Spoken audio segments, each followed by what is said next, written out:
Cycle chain ఊడిపోయిందంటే sixth sense ఏదో చెబుతోందన్నమాట. ఏమై ఉంటుందబ్బా? ఇంత చిన్న షాపుకి అంత పెద్ద గిరాకీయా? ఇందులో ఏదో కుంభకోణం ఉంది.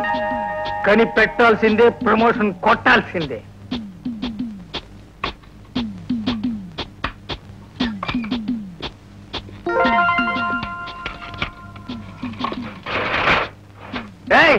ఎత్తు పైకెత్తు, తలుపు పైకెత్తు. నీ బండారం బయటికి లాగుతా. బండారం ఏమిటి? లోపల బంగారం లాంటి సరుకుంది. కానీ ఇప్పుడు లంచ్ టైం, మూసేసి టైం అయిపోయింది. కావాలంటే రేపు రండి. అదేం కుదరదు.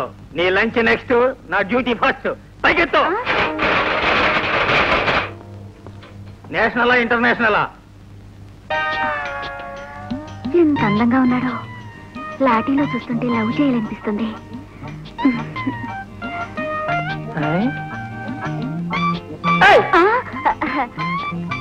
నేషనలే, కానీ ఇప్పుడు కుదరదు.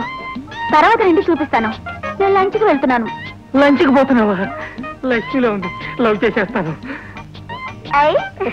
నేను లంచ్కే పోతున్నాను. అయితే ఇంకే రండి, కలిసి చేద్దాం. ఓకే.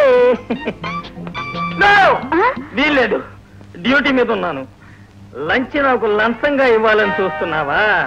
అదేం కుదరదు. చూపించు, లేకపోతే చట్టరీత్యా నీ మీద చర్య తీసుకుంటాను. అబ్బా, మీతో వచ్చిన చిక్కే ఇది. రండి, చూసుకోండి.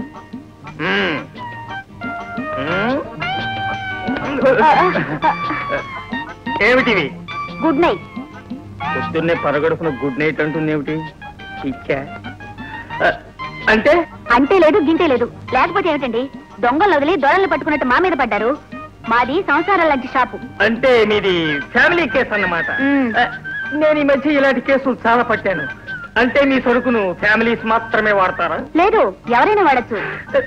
నేను కూడా వాడుకోవచ్చా? మీరు తప్పకుండా వాడాలి. చూడండి. చూస్తున్నా. దీన్ని గుడ్ నైట్ మ్యాట్ అంటారు. ఈ మ్యాట్ ని ఇందులో పెట్టి ప్లగ్ లో పెట్టి స్విచ్ ఆన్ చేస్తే వేడెక్కుతుంది. ఎక్కుతుందా? పనిచేసుకునే వాళ్ళు హాయిగా పనిచేసుకోవచ్చు, పడుకునే వాళ్ళు సుఖంగా నిద్రపోవచ్చు. అబ్బా, నీ దగ్గరికి దోమలు రానే రావు. మరి భామలు వస్తారా? భామలేమో కానీ దోమలు మాత్రం రావు. నేను నిరంతరం పనిచేసి అలిసిపోయి పడుకుంటున్నాను. నీ సాధనాలు నీ వాడుకోవచ్చా? ఇమ్మంటారా? కాదు, నాతో రమ్మంటాను లంచ్కి.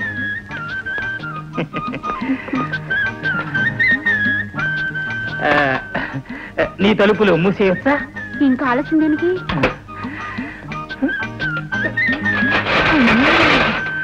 సార్, ఇది చాలా అన్యాయం సార్. ఏమిటయ్యా? ఇంట్లో పూజలన్నీ నా చేతి చేయిస్తున్నారు. అమావాస్య పూజ మాత్రం మీరు ఒక్కరే వెళ్ళి చేసి వస్తున్నారు. దీపావళి అమావాస్య పూజా విధానం నాకు తెలుసు కానివ్వండి, ఈ దీపాలు ఆర్పేసి అమావాస్య పూజా విధానం నాకు తెలియదండి. బాబు, ఒక్కసారి మీతో పాటు నన్ను తీసుకెళ్లారా? నేను కూడా నేర్చుకుని మా కుర్రలను నేర్చుకుంటానండి. పంతులు గారు, ఇది చూసేది నేర్చుకునేది కాదండి, ఎవరికి వాడు చేసుకునేది. నమస్కారం బాబు గారు. నమస్కారం. మా చెల్లెలు ఇంటర్ పాస్ అయింది. నాకు చదివించే శక్తి లేదు. ఏదైనా మంచి ఉద్యోగం ఇప్పించి కాస్త పుణ్యం కట్టుకోండి బాబు గారు.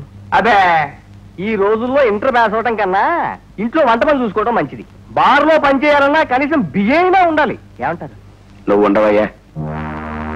ఎవరికి ఏ ఉద్యోగం ఇప్పించాలో నాకు బాగా తెలుసు. కాకపోతే ఎన్నో ఇబ్బందుల్లో ఉండుంటారు. అందుకే ఈ చిన్న వయసులోనే ఉద్యోగం చేయించడానికి సిద్ధపడుతున్నారు. అమ్మాయిని చూస్తుంటే తెలియట్లే. మీరేం బాధపడకండి అయ్యా, త్వరలోనే ఉద్యోగం ఇస్తాను.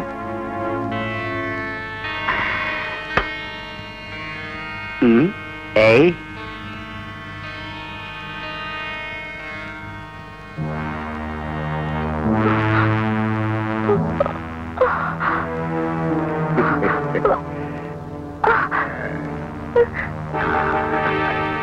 నేను అలాంటి దాన్ని కాదండి. అలాంటి దానివైతే ఎంత కష్టపడి నిన్ను ఇక్కడికి తెచ్చుకుండానే.